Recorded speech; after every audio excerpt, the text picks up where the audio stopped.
It's time now to do exercise 5, where we're going to practice some of the skills that we've learned in this section of the course. So the first thing I'd like you to do is to open the exercise file exercise05.xlsx. I'd like you to create named ranges for each of the columns in the table, and I'd like you to name the ranges according to the column headers. I'd then like you to use those named ranges in formulas to answer the questions in column I. See how you get on with that? If you'd like to see my answer, then please keep watching. So the first thing I asked you to do here was to create named ranges for all of the columns in this table. Now, there are numerous different methods that you could have used, but I'm going to do it the quickest way, which is to select all of the columns like this, jump up to formulas and choose create from selection. So I'm going to say use the top row as the name for the named ranges and click on OK.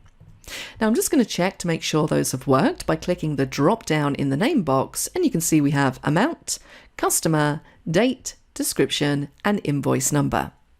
So now I can use these named ranges in these calculations in column J. Hi from everyone at Simon Says It. We hope you're enjoying this training lesson. Please like this video to show your support for the channel. If you want to take your learning further, earn a certificate for this course, and gain access to over 200 courses ad-free, click up there and go to simonsaysit.com. Thanks for watching, and back to the course. So the first thing we need to do here is we need to calculate the total invoice amount. So we basically want to sum the amount column. So we're going to type in equals sum, open the bracket, but this time we're going to use the named range. So if I start to type in the named range, which is called amount, there it is. I can select it, close the bracket, hit enter, and we get our total. And I'm just very quickly going to apply some dollar formatting so that it's the same format as the table. So next we need to find out the total number of invoices. So for this, I'm going to use count A, and we could use any column just here. So I'm just going to pick a column. Let's pick the description column. Now I'm going to use the named range again, but this time I'm going to press the F3 key in my keyboard and I'm going to select it from here. So let's choose description.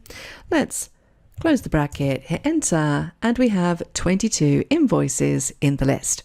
And that's how we solved this exercise. I'll see you in the next section. Congratulations on reaching the end of this training video. Continue your training in Excel 365 for beginners with the next video in the series by clicking over here. For more related training videos, click over here to watch this popular playlist of free learning resources. To see more videos like this one, click below to subscribe.